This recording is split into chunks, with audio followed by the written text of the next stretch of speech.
Hello students, electrostatics की आज की क्लास में आपका फिर से स्वागत है। और आज की क्लास आपको बहुत अच्छी लगने वाली है क्योंकि इसमें हम खूब अच्छे क्वेश्चंस करेंगे। ठीक, क्योंकि अब हम पोटेंशियल एनर्जी के कितने वीडियोज हो गए हैं? 3 वीडियोज हो गए ना। पहले मैंने 11th क्लास का पूरा रिवाइज कराया कि भाई पोटेंशियल एनर्जी के बारे में आप क्या पहले पढ़ चुके थे जो आप भूल चुके हैं, बेस बनाया। ठीक, फिर दूसरे वाले में मैंने पोटेंशियल एनर्जी का फॉर्मूला डिराइव किया, राइट। दूसरे और तीसरे वाले में मैंने उसको सिस्टम ऑफ चार्जेस तक में एक्सपेंड किया और कुछ क्वेश्चंस किए। ठीक, अब हम आते हैं न्यूमेरिकल पार्ट पर। ठीक, हम आते हैं न्यूमेरिकल पार्ट पर। तो इसमें हम स्कूल से लेकर के पूरा जे एडवांस तक जाएंगे, जिसको जहां से समझना बंद हो जाए। ठीक, वहां छोड़ देना। ऐसा है? नहीं, ऐसा बिल्कुल मत करना। ठीक है, मैं आप लोगों को बताऊंगा कि कहां से कहां तक है। तो पहले स्कूल लेवल से स्टार्ट करेंगे, लेकिन एकदम बेसिक वाला नहीं, अब मतलब ठीक ठाक लेवल से, राइट। तो स्कूल लेवल से स्टार्ट करेंगे और फिर वहां तक जाएंगे। अब देखो क्या है कि लास्ट क्लास में हमने highly symmetrical system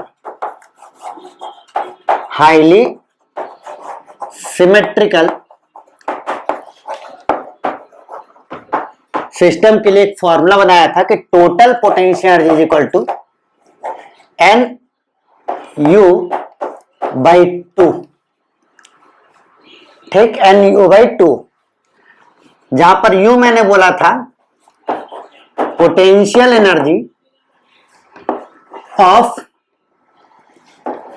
each charge due to all other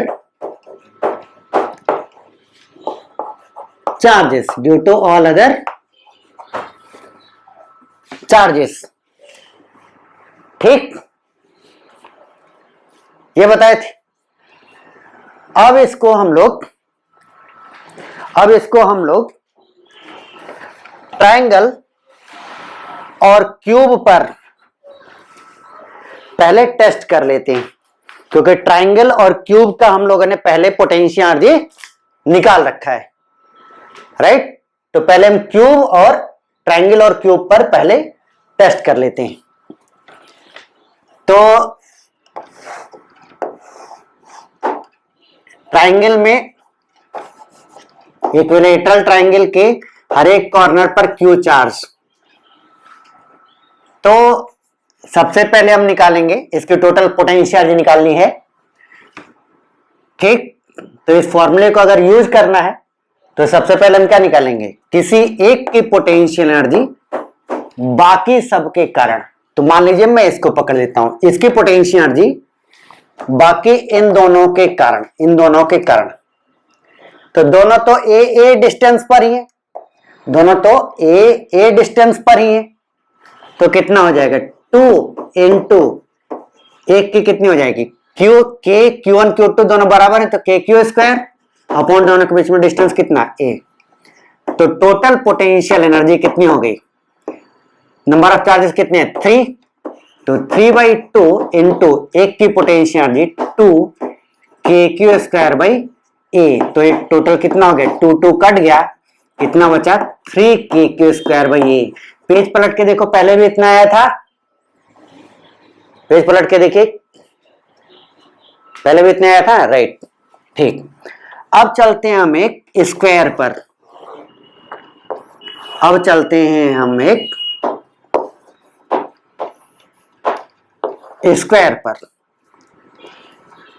ठीक, स्क्वायर के हर एक कॉर्नर पर एक एक क्यू चार्ज रखा हुआ है, तब इसकी पोटेंशियल एनर्जी निकालनी, राइट। तो अब की बार समझो कि मैं इसको पकड़ता हूं। सबसे पहले क्या फाइंड करेंगे? यू मतलब किसी एक की पोटेंशियल एनर्जी बाकी सब के कारण। तो इसकी पोटेंशियल एनर्जी इसके कारण निकालेंगे, इसके कारण निकालेंगे, इसके कारण निकालेंगे, इन तीनों कारण निकालेंगे, राइट। तो इसके और इसके कारण दोनों कारण बराबर होगी, तो 2 into K Q square by ए, इन दोनों के कारण इसकी पोटेंशियल एनर्जी, राइट। अब इसके कारण प्लस के क्यू स्क्वायर बाई डिस्टेंस कितना हो गया a√2, तो इस वाले की पोटेंशियल एनर्जी बाकी तीनों के कारण इतनी आ गई, राइट। कितनी आ गई है, के Q square by A common ले लीजिए, कितना बचा 2 प्लस 1/√2, राइट। तो टोटल पोटेंशियल एनर्जी कितनी कहेंगे, number of charges 4/2 into you, तो कितना हो जाएगा के Q square by A 2 plus 1/√2।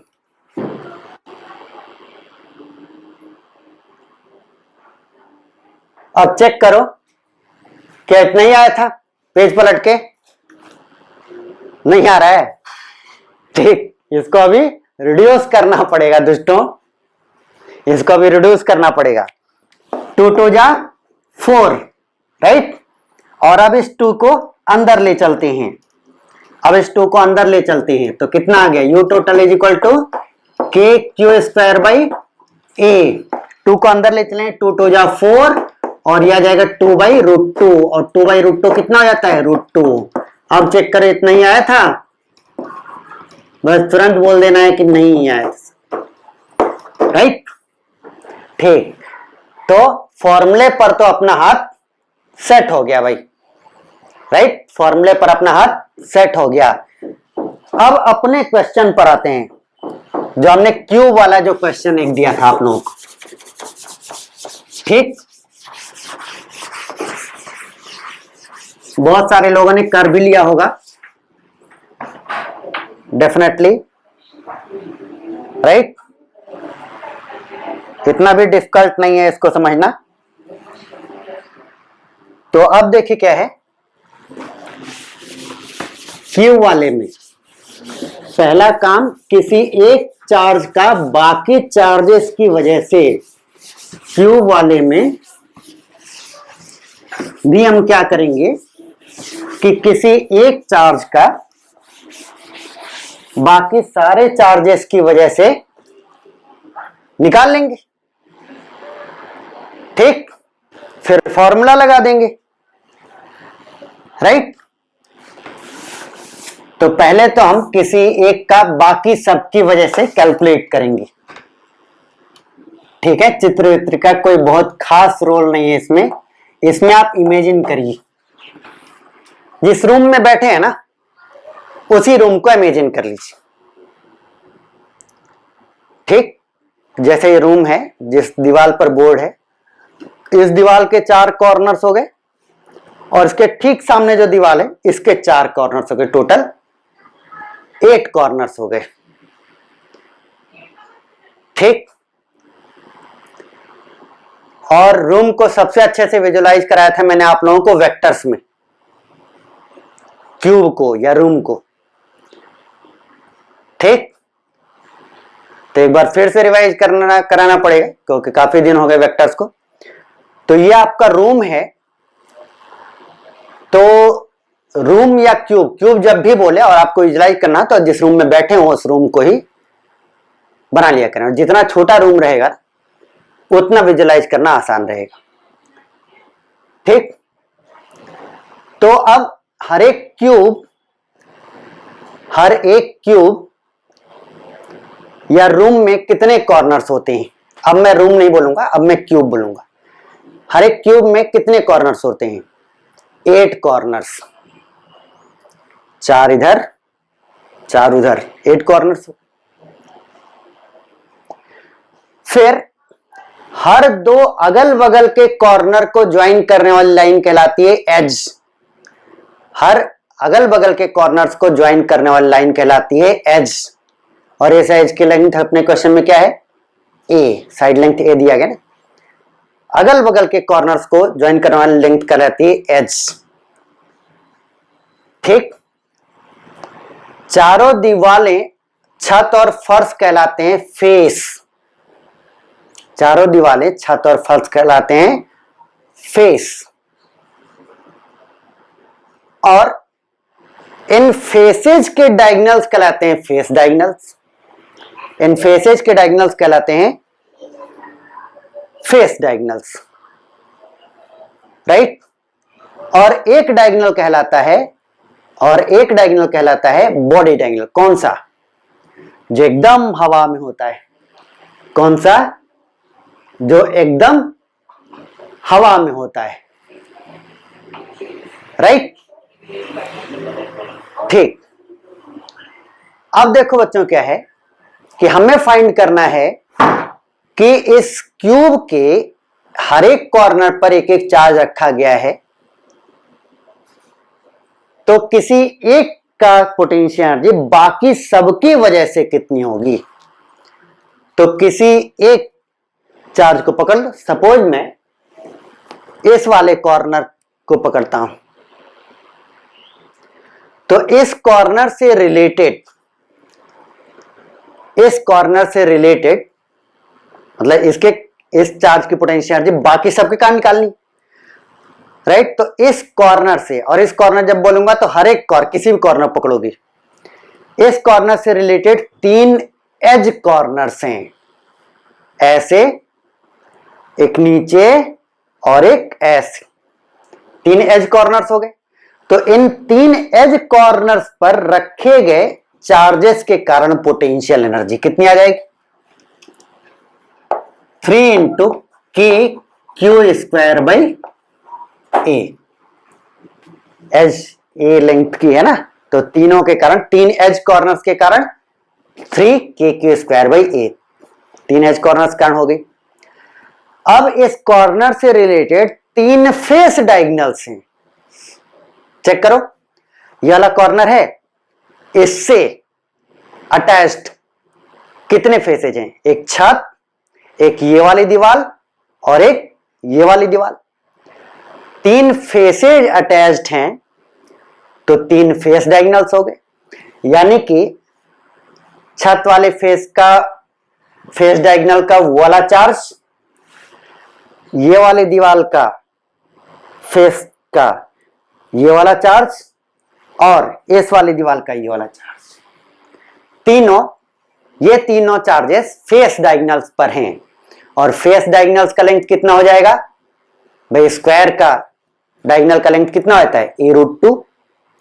तो इन तीनों फेस डायगोनल्स के कारण जो पोटेंशियल एनर्जी बनेगी वो कितनी होगी? 3 into K Q square by A, right. ठीक, एक चार्ज को आपने पकड़ रखा है, 3 एज कॉर्नर्स के कारण आपने लिख लिए और 3 फेस डायगोनल वाले चार्जेस के कारण आपने लिख लिए। कुल कितने चार्जेस हो गए? 3 एज कॉर्नर्स, 3 फेस डायगोनल्स, 6, और एक को आपने पकड़ रखा है 7। बचा कितना? टोटल 8 चार्ज थे, तो बचा बस एक। अब कौन सा बचा है? बॉडी डायगोनल वाला। अब कौन सा बचा है? बॉडी डायगोनल वाला। ठीक है, 3 एज कॉर्नर्स वाले, 3 फेस डायगोनल के कॉर्नर्स वाले, राइट। अब आखिरी क्या बचा? बॉडी डायगोनल वाला, राइट। तो बॉडी डायगोनल की लेंथ कितनी होती है? क्या अब ये भी बताना पड़ेगा 12th क्लास में आने के बाद? a√3, right. तो एक ही बॉडी डायगोनल है तो कितना बचेगा? के क्यू स्क्वायर अपॉन a√3। यह है एक की पोटेंशियल एनर्जी बाकी सबके कारण। ये एक की पोटेंशियल एनर्जी बाकी सबके कारण 3 + 3, सॉरी, ये फेस डायगोनल का लेंथ कितना हो जाता है? a√2। मैंने बोला सही था, लिख गलत दिया था, इसलिए मैं इसको करेक्ट कर देना। मैंने सही बोला था, राइट, मुझे याद है। तो 3 + के क्यू स्क्वायर बाई, ये कॉमन ले लिया, तो इससे बचा 3, इससे बचा 3/√2 और इससे बचा √3, राइट। ठीक है, अब देखो क्या है कि टोटल पोटेंशियल एनर्जी कितनी हो जाएगी? टोटल नंबर ऑफ चार्जेस 8, तो 8/2 इंटू यू, तो यू क्या हो जाएगा? के Q square by A, right. 3 plus 3/√2 plus √3, ठीक है। तो ये हो जाएगा 4 के क्यू स्क्वायर, 4 के Q square by A, 3 plus 3/√2 plus √3, right, ठीक है।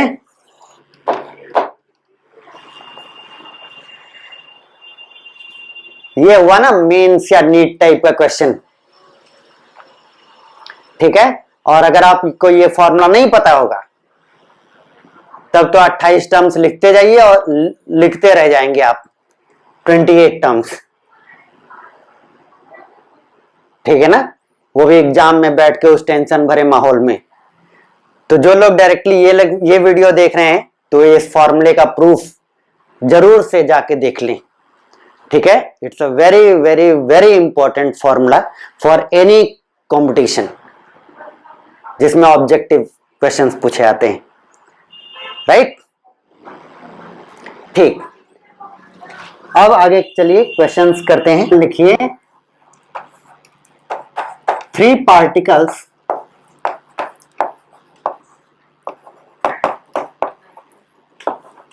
each of mass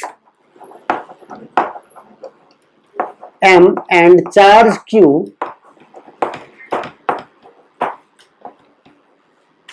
are placed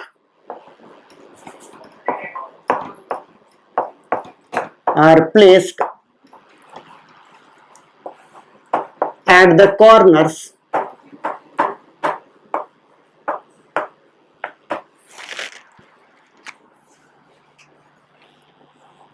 of an equilateral triangle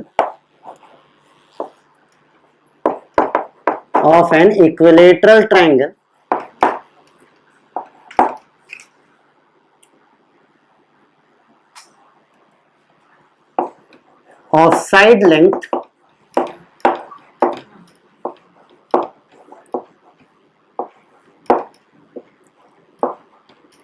two-way, of side length 2a, ठीक। पहला part, find out the potential energy, of the system, ठीक। पहला part, find out the potential energy of the system, right. दूसरा part, find out the work done required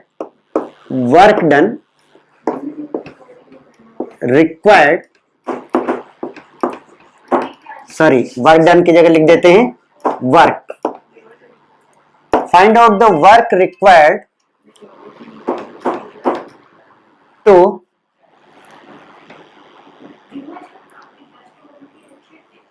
move the charged particles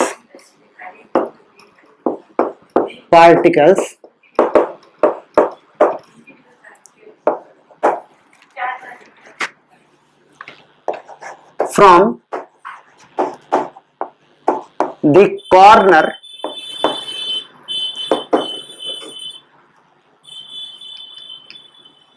of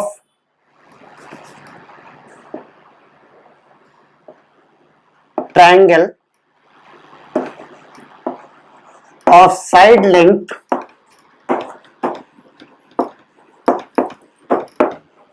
to A, sorry ये तार उलझ गया, 2a to the corner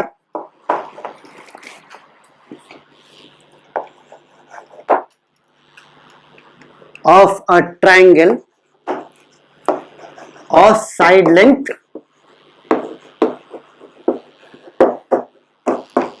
ए। ठीक, इसका मतलब ये समझाते हैं। इसका मतलब तो आप पहले वाले का मतलब समझ ही गए होंगे, राइट। दूसरे वाले पार्ट का मतलब है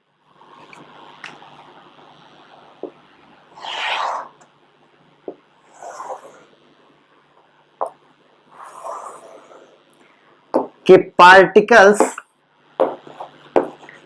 इनिशियली एक ऐसे इक्विलेटरल ट्राइंगल के कॉर्नर्स पर रखे गए हैं जिसका साइड लेंथ 2a है,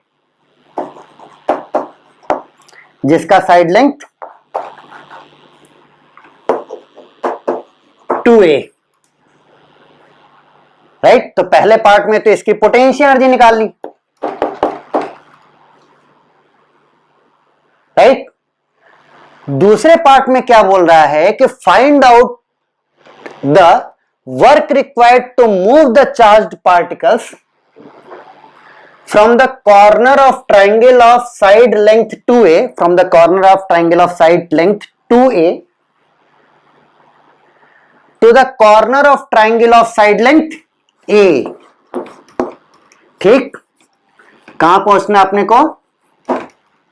इस सारे चार्जेस को ऐसा मूव करना है कि अब ये लोग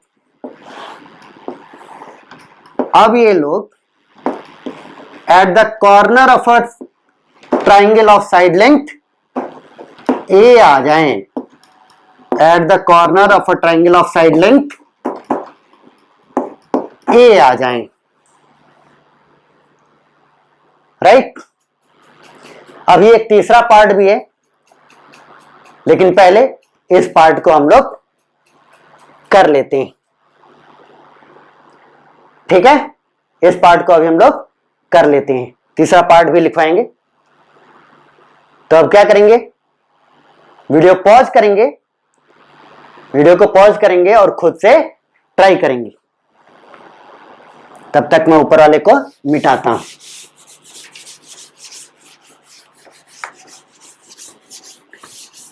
जगह बनेगा तभी तो सॉल्व करेंगे ना।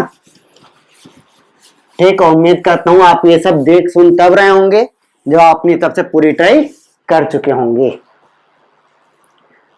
तो अब देखो क्या है पहला पार्ट। तो भाई मैं नहीं समझता हूं कि मुझे सॉल्व करना चाहिए, क्योंकि अभी अभी हमने किया है। तो सबको अब तक रट गया होगा कि अगर एक इक्विलेटरल ट्राइंगल है in general of side length r, जिसके हर एक कॉर्नर पर q चार्ज है, तो इसकी टोटल पोटेंशियल एनर्जी कितनी आती है? 3 इंटू KQ²/r।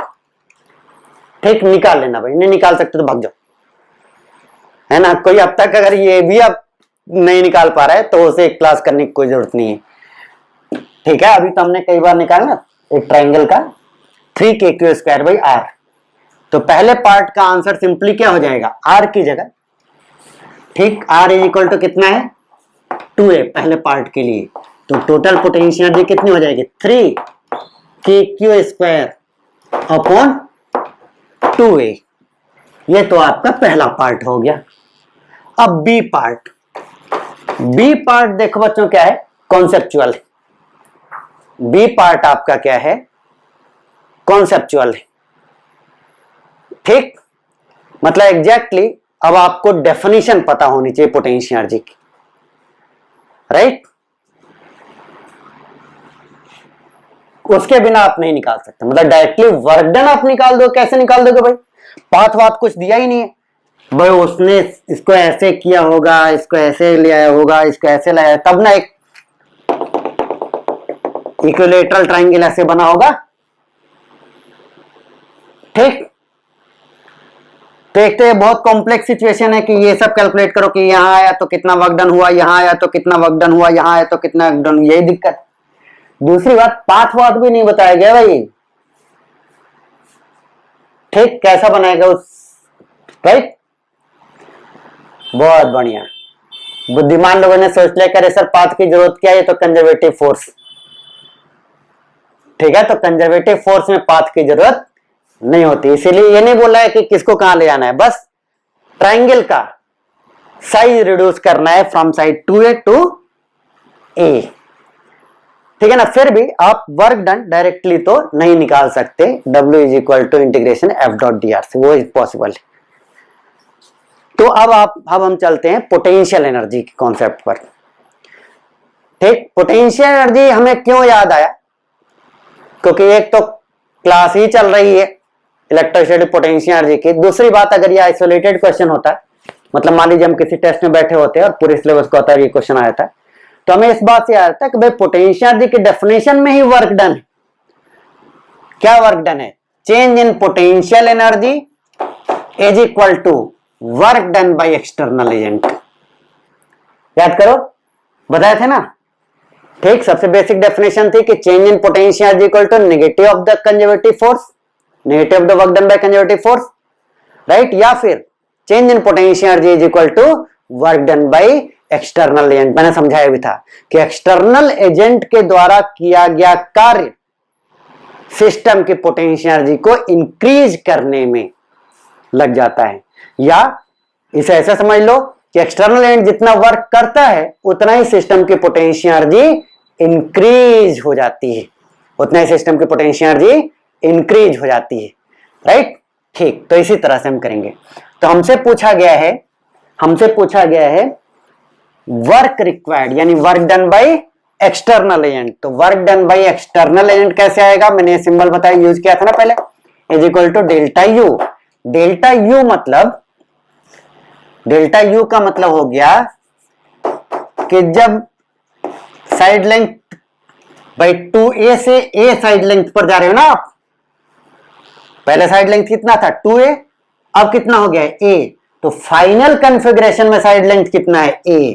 तो जब साइड लेंथ A के बराबर, यानी R की वैल्यू, यहां पर R की वैल्यू कितनी है A, minus final minus initial होता है फाइनल माइनस इनिशियल, और इनिशियली साइड लेंथ कितने के बराबर, R is equal to 2A। इतना ही है, बहुत बढ़िया। अब तो सब लोग कर लेगा, राइट। तो work done is equal to, ये जनरल फॉर्मूला ही, इसमें पुट करिए 3KQ square upon A, R की जगह क्या पुट करेंगे A, minus 3KQ square upon R की जगह क्या पुट करेंगे 2A, कॉमन ले लो, 3KQ स्क्वायर बाई A, क्या बचा, इसमें से बचा 1, इसमें से बचा 1/2, राइट। तो 1 माइनस 1/2, 1/2, यानी कितना हो गया 3/2 KQ स्क्वायर बाई A। है ना आसान क्वेश्चन, चेक करो कितने लोगों का सही था। ठीक, तो अब देखो क्या है कि जब मैं पोटेंशियल एनर्जी पढ़ा रहा था तो कई बच्चे कमेंट कर रहे थे कि sir what is the need of defining potential energy, इतना कॉम्प्लेक्स कॉन्सेप्ट डेवलप करने की क्या जरूरत थी। ठीक, one of the questions was कि सर इतना कॉम्प्लेक्स कॉन्सेप्ट हम डेवलप क्यों कर रहे हैं, what is the need of defining potential energy. यह नीड, बेसिक नीड, सबसे बेसिक नीड ये क्या है, वर्क डन पता कर लेना। ठीक, वर्क डन पता करना। जैसे देखो, यही अगर पोटेंशियल एनर्जी कॉन्सेप्ट अगर नहीं डिफाइंड होता तो हम वर्क डन निकालना एकदम इम्पॉसिबल था, वर्क डन निकालना एकदम इम्पॉसिबल था, राइट। परंतु पोटेंशियल एनर्जी का कॉन्सेप्ट अगर आपके पास है तो एक 12th क्लास में पढ़ने वाला बच्चा भी इस वर्क डन को निकाल सकता है। इतने कॉम्प्लेक्स, इसकी कॉम्प्लेक्सिटी समझ रहे हो, वर्क डन निकालने में कितनी कॉम्प्लेक्सिटी है। इसको आप यहां मूव करेंगे, इन दोनों का फोर्स ऐसे लगेगा, दोनों से डिस्टेंस बदल रहा है, वेक्टर फोर्स एक वेक्टर क्वांटिटी है, ये सोच भी नहीं सकते। राइट, ठीक। परंतु पोटेंशियल एनर्जी देखिए कितनी आसानी से हमने वर्क डन फाइंड कर लिया, ठीक। तो कहीं पर नोट कर लीजिए, basic need for defining potential energy, basic need for defining potential energy क्या है? Basic need to calculate the work done easily, ठीक। टू कैलकुलेट, इसको कंप्लीट कर लीजिए, to calculate the work done easily, लिखूंगा नहीं, but in very complex situations, ठीक है, नोट कर लीजिए। और अब हम चलते हैं क्वेश्चन के थर्ड पार्ट पर।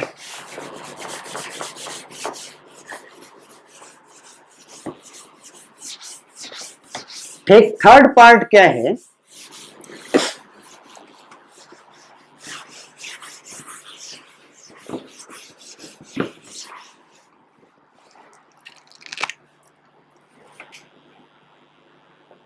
कि चार्जेस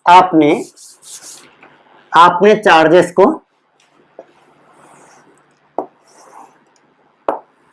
बहुत मेहनत से ए साइड लेंथ वाले इक्विलेटरल ट्रायंगल पर सजा दिया। पहले समझ लो क्वेश्चन, फिर लिखवा देते हैं। ए साइड लेंथ वाले ट्रायंगल पर आपने इंचार्ज पार्टिकल्स को सजा दिया, राइट। अब देखो क्या है कि इसको हम रिलीज कर दे रहे हैं, ठीक, इसको हम रिलीज कर दे रहे हैं। तो जब आप इसको रिलीज करोगे तो ये सब एक दूसरे को रिपेल कर रहे हैं। आप इसको देखोगे तो इस पर इसके कारण इधर की ओर फोर्स आएगा, इसके कारण इधर की ओर फोर्स आएगा, तो नेट फोर्स ऐसे आएगा, तो ये इधर की ओर मूव कर रहा होगा। सिमिलर कंडीशन इसकी होगी, इसके कारण इस पर इधर की ओर फोर्स आएगा, इसके कारण इस पर इधर की ओर फोर्स आएगा, तो नेट फोर्स इस पर इधर की ओर कहीं तो इधर मूव करना चालू करेगा। जब आप इसे रिलीज कर दोगे, सिस्टम को ही रिलीज कर दिया आपने, तीनों के तीनों मूव करना चालू कर देंगे। इसके कारण इस पर इधर की ओर फोर्स आएगा, इसके कारण इस पर इधर की ओर फोर्स आएगा, तो ठीक, इस पर नेट फोर्स इधर की ओर आएगा, तो तीनों के तीनों मूव करना चालू करेंगे। परंतु सिमेट्री होने के कारण, ठीक, बहुत बढ़िया क्वेश्चन है, ध्यान से समझो। परंतु सिमेट्री होने के कारण जब भी आप फोटो खींचोगे तो ये तीनों के तीनों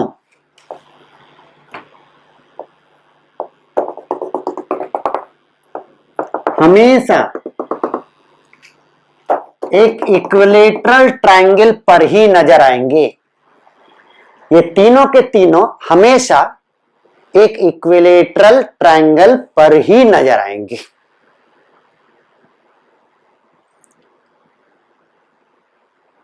राइट,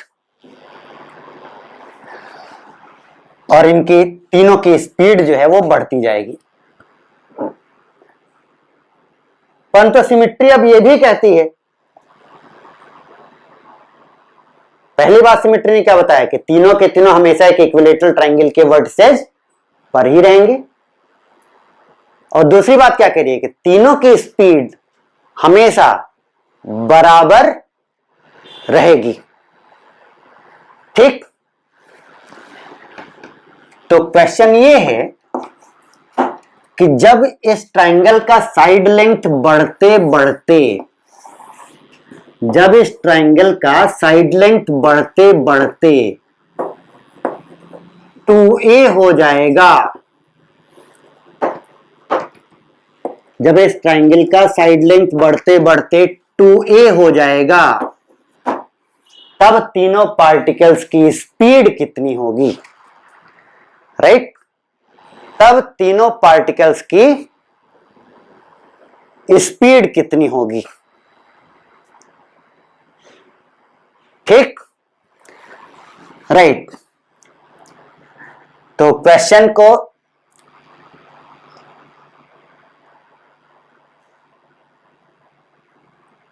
आप ऐसे लिख लीजिए, C part,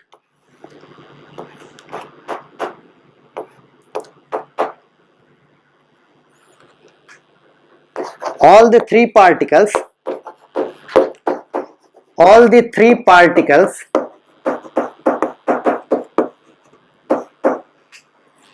in part B, ठीक, इन पार्ट बी से ये समझ में आ जाएगा कि जब साइड लेंथ ए हो गई है तब की बात कर रहे हैं हम। जब साइड लेंथ ए हो गई है तब की बात कर रहे हैं हम। प्रीवियस प्रॉब्लम बोल देते तो भाई 2a भी था, a भी था, b कर, इतना समझ जाओगे ना। ठीक, क्या ब्रैकेट में लिख देते हैं, side length a, all the three particles in part B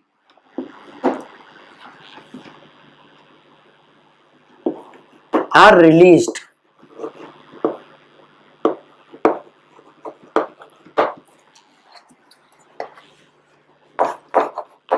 then find out the speed of each particle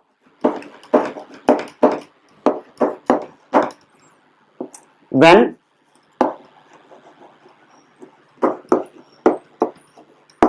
they are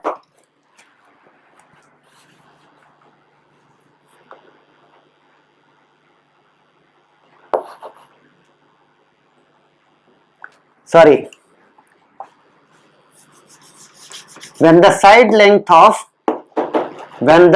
length, ये तो पता ही है ना कौन से ट्रायंगल का, when the side length of triangle becomes 2a, right? When the side length of the particles triangle become 2a। ठीक, अब तुरंत वीडियो पॉज करिए और सॉल्व करिए। ठीक, अब तुरंत वीडियो को पॉज करिए और सॉल्व करिए।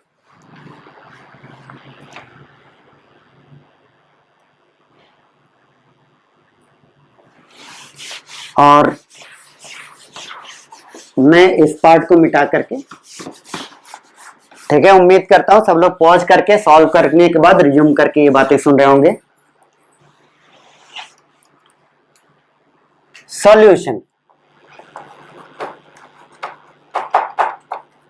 ठीक है।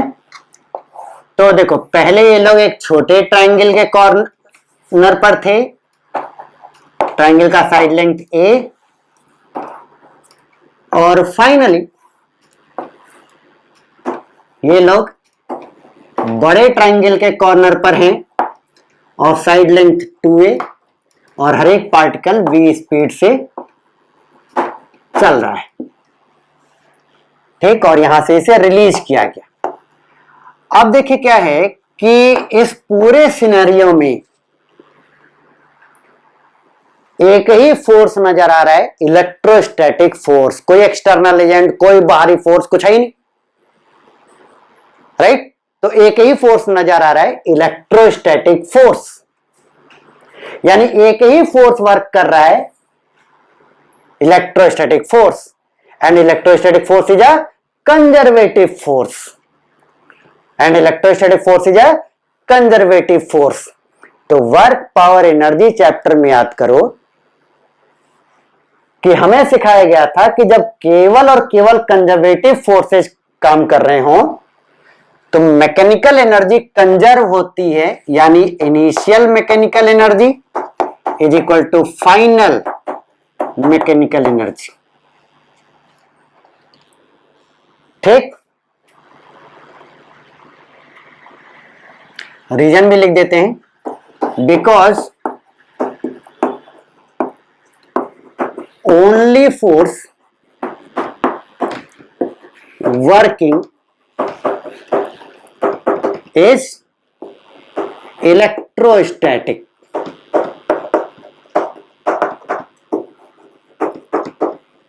which is conservative force। लिख ही देते हैं, which is conservative force, right? ठीक है। मैकेनिकल एनर्जी में क्या आता है? Potential energy, kinetic energy, potential energy plus kinetic energy. Potential energy में क्या है? इनिशियल की बात करते हैं, ये है ना। तो potential energy 3 k² by r था, आर की वैल्यू कितनी? ए, प्लस काइनेटिक एनर्जी कितनी? तो रिलीज्ड है, तो तीनों के तीनों पार्टिकल्स रेस्ट पर, तीनों के तीनों पार्टिकल्स रेस्ट पर, तो टोटल काइनेटिक एनर्जी कितनी है? 0 is equal to final potential energy 3 k² by, अब आर की वैल्यू कितनी हो गई? 2a, k² बाई आर होता है ना 3 k² बाई आर, अब आर की वैल्यू कितनी हो गई? 2a, प्लस काइनेटिक एनर्जी कितनी हो गई? काइनेटिक एनर्जी फॉर्मूला क्या होता है? Half mv²। Kinetic energy formula क्या होता है? Half mv²। यही मोस्ट जनरल सिली मिस्टेक है। मैं इतने सारे सालों के कैरियर में 99% ये बच्चे करते हैं। काइनेटिक एनर्जी को कितना लिख के इतना खुश हो गए थे ना, इतना सब हम लोग लिख लिए, इतना समझ लिए, अब तो आंसर से बहुत ही बस एक स्टेप दूर है, इतना खुश रहते नहीं, आप बोलते हैं हाफ mv²। क्या गलती है? 3 पार्टिकल्स हैं, तो सिस्टम की काइनेटिक एनर्जी लिख रहे हैं ना, किसी एक पार्टिकल की नहीं। तो सिस्टम की काइनेटिक एनर्जी अगर आप लिख रहे हैं तो सिस्टम की काइनेटिक एनर्जी कितनी हो गई है? 3 पार्टिकल्स है ना, तो हो जाएगी 3 से इसको मल्टीप्लाई करना पड़ेगा। एक की हाफ mv², तो 3 की 3 इंटू हाफ mv², राइट। तो अब देखो बच्चों, इस 3/2 k² को इधर ले आते हैं, तो 3 k² a कॉमन ले लिया मैंने, 3 या यूं करते हैं ना, 3 हर जगह से कट गया। अब k²/2a को इधर ले आओ, k²/a इधर बैठा हुआ है, तो k²/a minus k²/2a is equal to half mv², right. अब देखो क्या है, k²/a माइनस k²/2a, तो k² कॉमन ले लो, बाई a कॉमन ले लो, 1 minus 1/2, right, is equal to half mv²। 1 minus 1/2 कितना हो जाएगा? 1 माइनस 1/2 कितना हो जाएगा? 1/2, और ये 1/2 कट जाएगा, राइट। तो यहां से v की वैल्यू कितनी आ गई? m को इधर भेज दो, k²/ma का स्क्वायर रूट, राइट। बहुत अच्छा क्वेश्चन, ठीक है। तो अब आपको आज की क्लास में पोटेंशियल एनर्जी सीखने में जो मेहनत किए थे उसका फल आज की क्लास में मिलने लगा कि हम बहुत अच्छे अच्छे क्वेश्चन को सॉल्व करने लगे, ठीक। इसी क्वेश्चन को ले लीजिए, या क्यूब वाला ही देखिए, वो भी अच्छा क्वेश्चन था, हल्के में मत लीजिएगा। अगर वो फॉर्मूला नहीं पता होता तो हम ट्राई ही करते रह जाते, ठीक। तो अब आप लोग अच्छा महसूस कर रहे होंगे, ठीक है। और मेरे ख्याल से जो स्कूल के लिए भी तैयारी करने बैठा होगा उसको भी सब समझ में आया होगा, तो इसमें कोई ये नहीं है कि भाई यहां तक पढ़ना है वहां तक पढ़ना है, सबको सब कुछ समझ में आया होगा और सबको सब कुछ पढ़ लेना चाहिए, राइट। नेक्स्ट क्लास में कुछ और क्वेश्चंस, ठीक है, कुछ पर्टिकुलर टाइप के क्वेश्चंस हैं जो कि मुझे कराने ही कराने हैं, ठीक है ना, उनकी अपनी इंपॉर्टेंस है, एक अलग टाइप के क्वेश्चंस हैं, ठीक, उनको कराऊंगा, वो 3 या 4 होंगे, ठीक है। और फिर उसके बाद हम नेक्स्ट क्लास में ही स्टार्ट करेंगे पोटेंशियल। हमने अब तक क्या पढ़ा था? Potential energy. अब हम क्या पढ़ेंगे? पोटेंशियल, ठीक। Thank you.